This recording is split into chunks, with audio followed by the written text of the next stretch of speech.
Moje meno je Juraj Sabo a v tomto videu sa vám pokúsim pomôcť zorientovať sa na trhu s kosačkami. Na začiatok asi krátke rozdelenie, ako sa delia kosačky. Ako môžeme vidieť aj na tomto videu, kosačky poznáme mechanické, vretenové kosačky. Vretenové kosačky sa môžu deliť na tie, ktoré sú napájané elektrickým prúdom, prípadne batériové alebo mechanicky tlačené. Ďalšou kategóriou sú elektrické kosačky a v rámci elektrických kosačiek opäť ich môžeme rozdeliť na tie, ktoré sú napájané prúdom, prípadne sa používa batéria, to znamená, je to viac menej batériová elektrická kosačka. Ďalšou samostatnou kategóriou sú motorové, respektíve benzínové kosačky, na ktorých sú použité spaľovacie klasické motory. A tou štvrtou kategóriou sú robotické kosačky. Je to relatívne nová kosačka, nový druh kosenia. Ako sa v tejto ponuke zorientovať?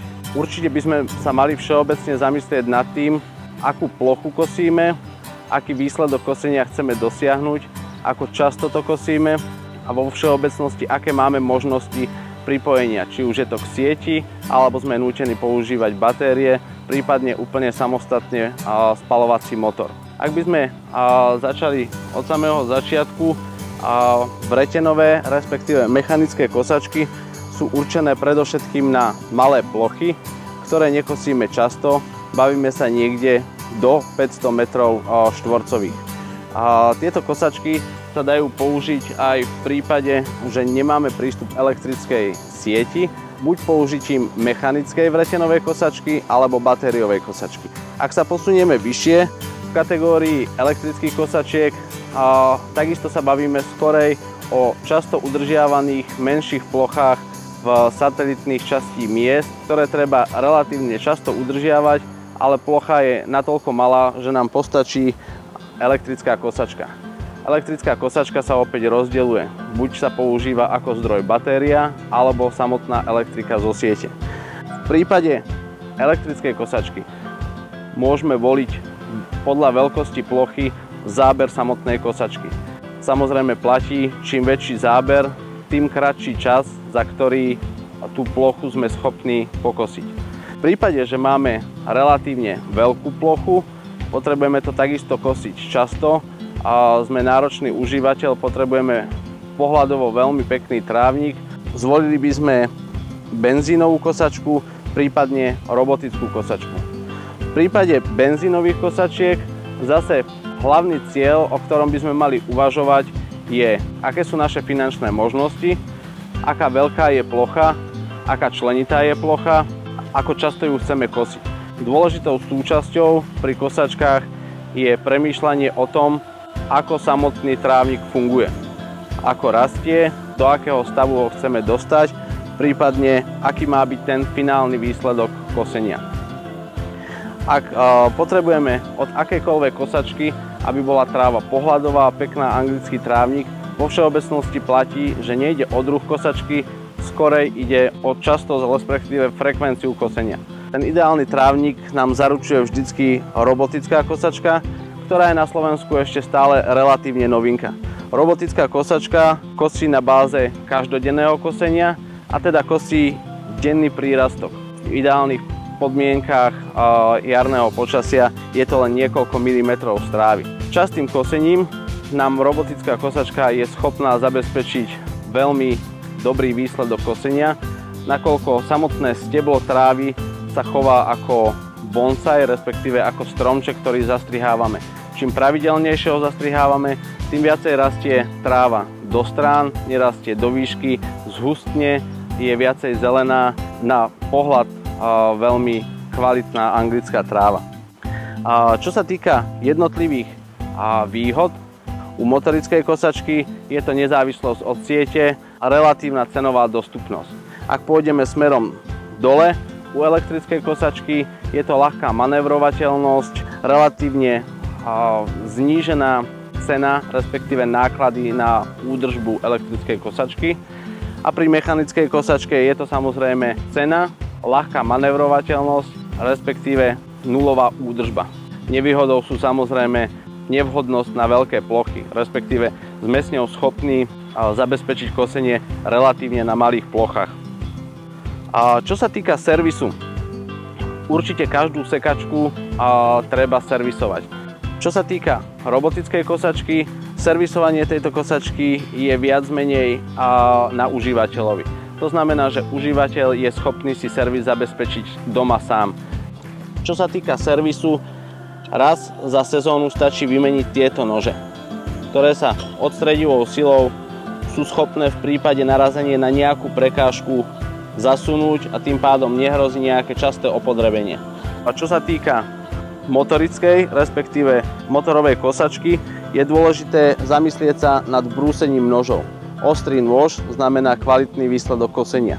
Takisto, hlavne po sezóne, je dôležité skontrolovať palivo a olej. Palivo v kosačke musí byť vždy čerstvé. Keď odložíme kosačku na zimu do garáže, je dôležité, aby na jar bolo v kosačke naliaté čerstvé, čisté a nové palivo. V prípade elektrickej kosačky je dôležité samotné čistenie kosačky, zabezpečiť čistotu koša, takisto nabrúsenie noža.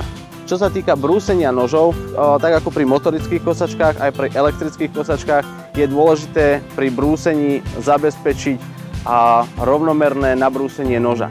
V ideálnom stave odniesť kosačku do servisu, respektíve nôž na nabrúsenie, kde nám nôž nabrúsia a zároveň vyvážia. Odporúčal by som to robiť aspoň raz ročne. Čo sa týka vretenovej kosačky, vretenová kosačka má zabezpečené samoostrenie tých vretien, nakoľko je to kontaktné kosenie. Pri kontakte toho vretena o vreteno sa tento materiál zároveň brúsi. Všetky kosačky sú vyrobené z určitých materiálov a materiál sa samozrejme podieľa na samotnej kvalite, respektíve životnosti kosačky. Plast má v súčasnosti vysokú hodnotu v zmysle, že je veľmi trvácny a plasty sa posúvajú čím ďalej, tým viac dopredu vo svojej kvalite. Pri motorických kosačkách je však vhodnejšie zvoliť pevný skelet, čo znamená, že by mal byť vyrobená z nejakého pozinkovaného plechu, prípadne z nejakej zliatiny. To nám samozrejme predĺží životnosť samotnej kosačky. Poznáme niekoľko druhov kosenia. Poznáme kosenie, kedy sa tráva zbiera do zberného koša. To je najštandardnejšie klasické kosenie so zberom. Druhý spôsob kosenia, kedy nechceme trávu zberať do koša, je kosenie múčovaním, čo znamená, že tráva po odseknutí sa niekoľkokrát premele pod nožom, ktorý ju popretína na drobné kúsky a túto trávu nehávame ležať na samotnom trávniku. Samotný trávnik je tú trávu schopný spracovať ako hnojivo. Ďalší spôsob kosenia je kosenie väčšinou na plochy, ktoré na pohľad nemusia byť až tak veľmi pekne udržiavané. Ide skorej o čas kosenia, ktorý keď chceme skrátiť, môžeme práve použiť kosenie s bočným vyhadzovaním. Tráva je odseknutá a po boku vyhodená vonka preč z bubnu kosačky. Veľmi podobný princíp je kosenie so zadným vyhadzovaním. To isté, odseknutá tráva ostane ležať na trávniku, časovo veľmi úsporné, na pohľad nie však tak veľmi pekné. Ideálne je trávu zberať, niekoľkokrát to prestriedať s múčovaním. Múčovanie pomáha trávu vyživiť, neodoberá živiny z trávnika, vlhkosť trávnika a tým nám pomáha, aby trávnik bol zdravý. Avšak popri tom treba premýšľať nad minimálne jarnou a jesennou vertikutáciou, respektíve prehrabaním trávnika. Asi tou najdôležitejšou vecou pri kosení je samotné kosenie a spôsob kosenia, respektíve zamyslenia sa nad tým, ako tráva rastie a čo zhruba pri kosení robí. Samotná tráva sa skladá zo stebla trávy a potom z lístkov. Pokiaľ nekosíme dostatočne často, tráva sa nám dostane do fázy, kedy nám vyrastie steblo a na konci stebla vyrastú lístky. Pokiaľ začneme kosiť po relatívne dlhej dobe, odtneme práve to steblo, ktoré vždycky na konci vyschne. Pokiaľ budeme kosiť pravidelne a často, dostaneme sa do fázy, kedy odkášame už len tie zelené časti, respektíve lístky. Pokiaľ kosíme práve tieto lístky, tráva vyzerá vždycky zelená a zdravá. Čím budeme častejšie kosiť, a tým nám tá tráva z toho samotného stebla vypustí viacej lístkov, prestane nerastie až tak steblo, ale dostane sa do fázy, kedy tráva púšťa po bokoch lístky, ktoré kosíme, tým pádom tráva zhustne, je zelenšia a na pohľad ďaleko zdravšia. Často kladenú otázku mávame, či zvládnu kosenie aj ženy. A moja odpoveď na to je, že určite pri vhodne zvolenej kosačke, ktorá má pojazd, zvládne kosenie aj žena, prípadne aj primerane staré dieťa. A dá sa povedať, že pokiaľ je kosačka vhodne zvolená, plocha nie je moc veľká, kosačka má samostatný pojazd, užívateľ už len koriguje kosačku v smere a zabezpečuje, aby kosila tie správne plochy, inak všetko robí kosačka samostatne. To znamená, moja odpoveď je áno, určite to zvládnu aj ženy.